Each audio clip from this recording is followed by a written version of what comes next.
Hello friends, welcome नवाचिस वाला channel. आज हम क्या करने वाले हैं, ज्योग्राफी करने वाले हैं। इसमें मैं आप लोगों को जलवायु के बारे में पढ़ा रहा था। ये हमारा 6th पार्ट है। 5 पार्ट मैंने ऑलरेडी करवा दिए हैं, अगर आप लोगों ने नहीं देखे देख लीजिए। और भारत के जो भूगोल से रिलेटेड है वो कितने पार्ट होने वाले हैं, लगभग आपके यहाँ पे 15 से 16 पार्ट होंगे यहाँ पे, ठीक है ना। उसमें हमारे कंप्लीट हो जाएंगे। ओके, अब देखिए भारत की जो जलवायु उसके बारे में देखते हैं। भारत में गर्म मौसम गर्मी की अवधि में क्या कैसा होता है, यहाँ पे कब होता है, क्या है, मार्च से मई तक रहता है, ठीक है ना। गर्म मौसम कब से रहता है, मार्च से मई तक। भारत में ठंड के मौसम सर्दी से अवधि क्या होती है, दिसंबर से फरवरी होती है, दिसंबर से फरवरी। भारत की जलवायु को मुख्य तौर पर किस प्रकार का क्या कहा गया है, यहाँ पे मानसून के, ठीक है, मानसून। भारत में मानसून की लौटने का मौसम पतझड़ की अवधि क्या होती है, अक्टूबर से नवंबर की होती है। पतझड़ की कब से होती है, अक्टूबर से नवंबर।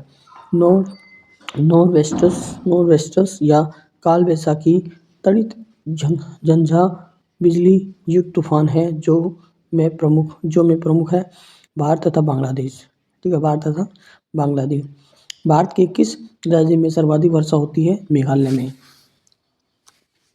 मासिन राम जो बोलते हैं ना, उसमें जहाँ पर सबसे ज़्यादा बारिश होती है, मेघालय के मासिन राम में। ये आपको याद रखना। भारत के उत्तर पश्चिमी भाग में शीतकाल में किस कारण से वर्षा होती है, पश्चिमी विक्षोभ।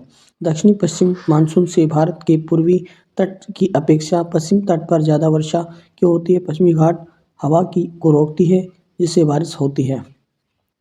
पश्चिमी विक्षोभ और नॉर्वेस्टर लू एवं मैंगो शावर में से कौन सी हवाएं भूमध्य से भारत के उत्तरी पश्चिमी भाग की ओर चलती हैं, पश्चिमी विक्षोभ। कौन सा है, पश्चिमी विक्षोभ। पंजाब, पश्चिम बंगाल, केरल और गुजरात में किस राज्य में पश्चिमी विक्षोभ वेस्टर्न डिस्टर्बेंस के कारण वर्षा होती है, पंजाब में। पश्चिम तथा पूर्वी घाटों में पर्याप्त वर्षा होती है, जबकि दक्कन के पठार में बहुत कम वर्षा होती है। इसका क्या कारण है, यह एक वृष्टि छाया क्षेत्र है। क्या है, एक वृष्टि छाया क्षेत्र है। अब हम देखेंगे 2006 से 2015 तक जो क्वेश्चन आए हुए हैं, क्वेश्चन भारत की जलवायु से रिलेटेड, और यहाँ पे ऑनलाइन क्वेश्चन पूछे 2018 17 और 18 में। क्वेश्चन फर्स्ट है, भारत के भूभाग में कितने प्रतिशत भाग पर वर्षा में 75 सेंटीमीटर से कम वर्षा होती है, 35%, 45, 40 और 30%। तो यहाँ पे ए ऑप्शन 35% है। भारत में मानसून वर्षा की अलगता अथवा अधिकता का सामना करना पड़ता है जब तेज मानसून वर्षा होती है, जो निचले क्षेत्रों में जल भराव हो जाता है तथा ऊंचे भागों में मृदा अपरदन हो जाता है। मानसून की अनिश्चितता एक अन्य पहलू है। हमें औसतन 5 वर्षों में एक बार सूखे का सामना करना पड़ता है, ठीक है। देश के 35% भाग पर 75 सेंटीमीटर से अधिक कम वर्षा होती है। क्वेश्चन सेकंड है, भारत का सबसे सूखा भाग है, पश्चिमी राजस्थान है, जम्मू एंड कश्मीर है, गुजरात है, मध्य प्रदेश है। तो पश्चिमी राजस्थान आएगा। भारत का सबसे सूखा भाग पश्चिमी राजस्थान है। क्वेश्चन 3 है, भारत की जलवायु है विषुवतीय है, मानसूनी है, या भूमध्य सागरीय है, या महाद्वीपीय है। तो ये आपसे एसएससी में पूछा गया था। तो यहाँ पे ऑप्शन आंसर आएगा, यहाँ पे मानसूनी, ऑप्शन बी राइट हो जाएगा। क्या होगा, यहाँ पे मानसूनी होगा। भारत की जलवायु मानसूनी यहाँ ऋतु परिवर्तन के साथ वायु की दिशाओं में परिवर्तित होती है। क्वेश्चन फोर्थ है, भारत की जलवायु पर निम्न में से किसका प्रभाव नहीं पड़ता, मानसून, महासागर, ये धाराएं, भूमध्य रेखा या हिंद महासागर। तो यहाँ पे आएगा महासागरीय धाराएं। भारत की जलवायु पर प्रत्यक्ष किसी महासागरीय जलधारा का प्रभाव नहीं है। भारत की जलवायु को प्रभावित करने वाले कारक अक्षांश, समुद्र से निकटता, मानसून पहुने और चावच और मिट्टी की प्रकृति।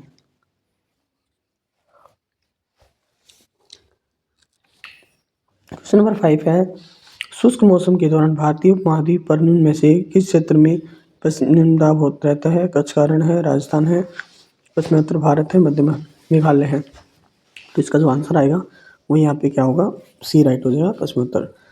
देखिए 21 मार्च के बाद जब सूर्य उत्तरायण उत्तरायण होता है तो उत्तरी भारत में गर्मी बढ़ जाती है।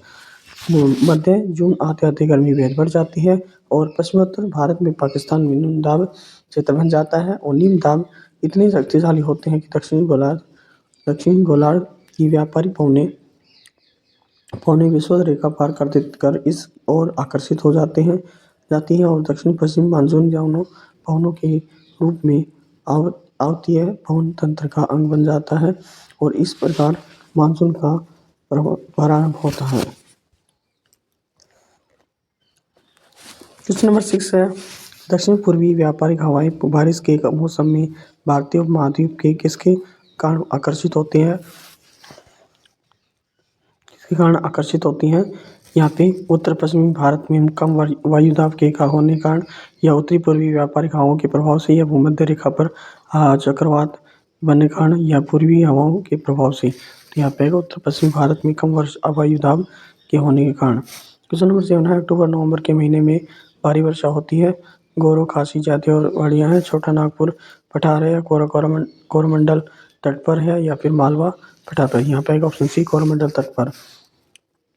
निवर्तित मानसून बंगाल की खाड़ी में जलवाष्प ग्रहण कर पूर्वी तटीय भागों में वर्षा होती है। भारत में शरद ऋतु अर्थात अक्टूबर नवंबर में लौटते मानसून उत्तरी पूर्वी मानसून में से तमिलनाडु तक कोरोमंडल पर 65 से 75 सेंटीमीटर तक वर्षा होती है तो अंतरिक्ष भागों की तरफ घटती जाती है। क्वेश्चन नंबर 8 दिया गया है यहाँ पे उत्तरी पूर्वी मानसून से किस प्रदेश में वर्षा होती है। तमिलनाडु, असम, केरल, पश्चिम बंगाल। तो यहाँ पे ऑप्शन आएगा कि यहाँ पे तमिलनाडु, ठीक है ना। क्वेश्चन नंबर 9 है, यहाँ पे निम्न में से दिए गए जोड़ा हुआ दाना है, यहाँ पे मैच द फॉलोइंग है। उष्णकटिबंधीय सदा रहित है, ये शिवालिक है, मानसून शिलोंग है या फिर समशीतोष्ण है, पश्चिम बंगाल है या फिर मैंग्रोव नीलगिरी है। तो यहाँ पे ऑप्शन यहाँ पे कौन सा आएगा, देखो उष्णकटिबंधीय आता है, ये शिलोंग में आता है, तो ये बात ठीक है। फिर आते हैं मानसून है फिर इसके लिए शिवालिक होगा, मानसून के लिए शिवालिक है, ठीक है। और समशीतोष्ण है उसकी हम बात करते हैं तो यहाँ पे नीलगिरी, और मैंग्रोव है उसके लिए आएगा पश्चिम बंगाल, ठीक है ना। एसएससी में क्वेश्चन पूछा गया था। वन की प्रकृति और उसमें संबंधित क्षेत्रों में सम्मिलित है। उष्णकटिबंधीय सदाहरण वन क्षेत्र है, शिलोंग वाला आता है। मानसून है वो शिवालिक है, समशीतोष्ण नीलगिरी है और मैंग्रोव पश्चिम बंगाल है। क्वेश्चन नंबर 10 है, वायुमंडल में प्राय गर्मी कहाँ से आती है। तो यहाँ पे सूर्याताप और चालन, विकिरण और संवहन। तो यहाँ पे ऑप्शन आएगा विकिरण। पृथ्वी द्वारा प्राप्त प्रवेशी सौर विकिरण सूर्याताप जो लघु तरंगों के रूप में होता है, जो पृथ्वी से गर्म होने के बाद एक विकिरण पिंड बन जाती है और वायुमंडल में दीर्घ तरंगों के रूप में ऊर्जा का विकिरण करने लगती है। वही ऊर्जा वायुमंडल को नीचे से गर्म करती है और इस प्रक्रिया को पार्थिव विकिरण कहा जाता है। दीर्घ तरंग विकिरण वायुमंडलीय जैसे मध्य कार्बन, मुख्यतः कार्बन डाइऑक्साइड एवं अन्य विकिरण हाउस गैसों द्वारा से शोषित कर लिया जाता है। इस प्रकार की वायुमंडलीय पार्थिव विकिरण द्वारा अप्रत्यक्ष रूप से गर्म होते हैं, न कि सीधे सूर्यताप से। क्वेश्चन नंबर 11 है, चेन्नई को दक्षिणी पश्चिम मानसून से अन्य स्थानों की अपेक्षा कम वर्षा मिलती है क्योंकि मानसून कोरोमंडल तट के समांतर रहते हैं। यह चेन्नई बहुत गर्म है और नमी की संबंधित नहीं होने का तथा अपघटन पवने हैं, यह सभी तो ऑप्शन आएगा डी, ठीक है। देखिए चेन्नई को दक्षिण पश्चिम मानसून के अन्य स्थानों की अपेक्षा कम वर्षा मिलने पर प्रमुख कारण है मानसून की कोरोमंडल तट के समांतर चलना, चेन्नई का अपेक्षाकृत अधिक गर्म होना जिससे संवहन क्रिया बाधित होती है तथा तटीय पवनों का अत्यधिक दूरी तय करना। क्वेश्चन नंबर 12 है, दक्षिण पश्चिम मानसून की अवधि के दौरान तमिलनाडु सूखा रहता है क्योंकि यह ऐसी छाया क्षेत्र स्थित है या ताप इतना अधिक हुआ कि पवन ठंडी नहीं हो पाती, यह पवन इस क्षेत्र तक नहीं पहुंचती है या इस क्षेत्र में कोई परिवर्तन नहीं है। यह दृष्टि है वृष्टि, यह वृष्टि छाया क्षेत्र से में स्थित है। देखिए, दक्षिण पश्चिम मानसून की अवधि के दौरान तमिलनाडु के शुष्क रहने के कारण प्रमुख कारण इसका वृष्टि छाया क्षेत्र से स्थित होना होना है। इसका दूसरा कारण तमिलनाडु तट पर का बंगाल की खाड़ी की मानसूनी पवनों के समांतर पड़ना है। यदि किए गए विकल्प में पवन में से तात्पर्य मानसून पवन से होता है तो इसका उत्तर ए और सी दोनों अथवा होगा और केवल ए होगा।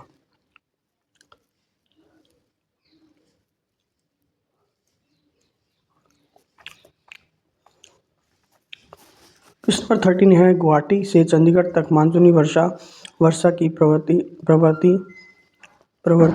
क्या होती है? ये अनियमित प्रवृत्ति है, वर्धमान प्रवृत्ति है, हास्यमान प्रवृत्ति है या चक्रीय प्रवृत्ति है। तो यहाँ पे एक ऑप्शन सी हास्यमान प्रवृत्ति है। गुवाहाटी से चंडीगढ़ तक मानसूनी वर्षा हास्यमान प्रवृत्ति की होती है। क्वेश्चन 14 है, उनमें से कौन सा भारत का सबसे अधिक आर्द्र स्थान है? महाबलेश्वर या चेरापूंजी है या उदयपुर है या मानसीनराम या फिर माउंट मानसीनराम जो मेघालय में है। तो यहाँ पे ऑप्शन डी राइट होगा। भारत का सबसे अधिक आर्द्र स्थल मेघालय के पूर्वी खासी पहाड़ी जिले में अवस्थित मानसीनराम है। क्वेश्चन 15 है, क्वेश्चन 15 क्या दिया गया है? वर्ष 2000 वर्ष में 50 सेंटीमीटर से कम वर्षा क्षेत्र कौन सा? यहाँ पे मेघालय है, कश्मीर है या फिर यहाँ पे कश्मीर में लेह है या फिर कोरोमंडल तट या कोकण। यहाँ पे कश्मीर में लेह आएगा। वर्ष 50 सेंटीमीटर से कम वर्षा प्राप्त करने वाले क्षेत्र कश्मीर है और लेह पश्चिमी राजस्थान, कच्छ सौराष्ट्र तट और तमिलनाडु का रॉयल सीमा क्षेत्र है। क्वेश्चन नंबर 16 है, भारत के धान की प्रदेश और कितने सेंटीमीटर अधिक वर्षा होने के कारण क्षेत्र स्थित है? यहाँ पे 120 से 40, 120 से 100 और 100 से 80 है। तो यहाँ पे आएगा ऑप्शन सी 100 आएगा। देश के खाद्य क्षेत्रों में चावल का प्रथम स्थान भारत के धान में के क्षेत्र में 100 सेंटीमीटर से अधिक वर्षा वाले क्षेत्र में स्थित है। ये प्रस्तुत है 100 सेंटीमीटर की समवर्षा रेखा भारत को दो भागों में विभाजित करती है। इसमें पूर्वी भाग धान और पश्चिमी में गेहूं कृषि होती है। अब हम करेंगे अपवाह तंत्र के बारे में पढ़ेंगे। अपवाह तंत्र बिहार के शौक के रूप में किस नदी को जाना जाता है? कोसी नदी को। याद रखना, बिहार की कोसी नदी कौन सी आती है? कोसी नदी। अगला है, चंबल नदी किसकी उपनदी है? यहाँ पे यमुना की है। किसकी है? यमुना की है। रावी, चिनाब, व्यास और सतलज में से कौन सी सिंधु प्रणाली की 3 नदियों में से नहीं है जिस पर भारत को पाकिस्तान के साथ सिंधु जल संधि के तहत नियंत्रण है? तो यहाँ पे आएगा चिनाब। ठीक है, सिंधु जल संधि 1960 में भारत और तथा किसके बीच हुआ था? पाकिस्तान। सही सम्मिलित बताना है यहाँ पे, सिंधु पाकिस्तान बिल्कुल सही है। गंगा बांग्लादेश में है, ये भी ठीक है। कोसी नेपाल में है। पड़ोसी देश बताइए, सिंधु पाकिस्तान के पड़ोसी देश है। गंगा आती है बांग्लादेश के अकॉर्डिंग आती है, कोसी है नेपाल। ठीक है, अगला है, सिंधु जल समझौते के अनुसार कौन सी नदी पाकिस्तान द्वारा शासित नहीं है? रावी नदी। गंगा और ब्रह्मपुत्र की संयुक्त जल धारा किस नाम से जानी जाती है? मेघालय, मेघना। ये 2 प्रमुख नदियाँ कौन सी है जो अमरकंटक पठार से निकलती है और परंतु अलग अलग दिशाओं में घूम जाती है? नर्मदा और सोन नदी है, तो दो भागों में अलग अलग बढ़ जाती है जो गंगा। अगला है, गोदावरी, कावेरी, कृष्णा और बेतवा में से कौन सी नदी है जो दक्षिण से उत्तर की ओर प्रवाहित होती है? बेतवा है। गंगा और ब्रह्मपुत्र नदियों का उद्गम स्थान कहाँ पर है? स्थित है उत्तराखंड के तिब्बत में। तवा नदी किसकी सहायक नदी है? नर्मदा की।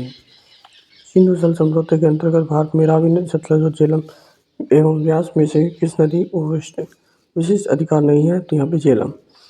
हिमालय पार की नदियाँ कौन सी है? ब्रह्मपुत्र, सिंधु और सतलज। ब्रह्मपुत्र, सिंधु और सतलज है। ब्रह्मपुत्र, सिंधु और सतलज आती है। अगला है, नर्मदा, तापी, मांडवी तथा महानदी में कौन सी नदी एस्चुरी नहीं बनाती? महानदी। ठीक है, ओके। ये हमारा 6 पार्ट हमारा कंप्लीट हो गया है। Thank you for watching my video. अगर आप लोगों ने मेरे लास्ट वाले सारे पार्ट नहीं देखे, देख लीजिए, ठीक है। पहले उसके बाद में ये पार्ट देखना। Okay, thank you, bye, have a nice day.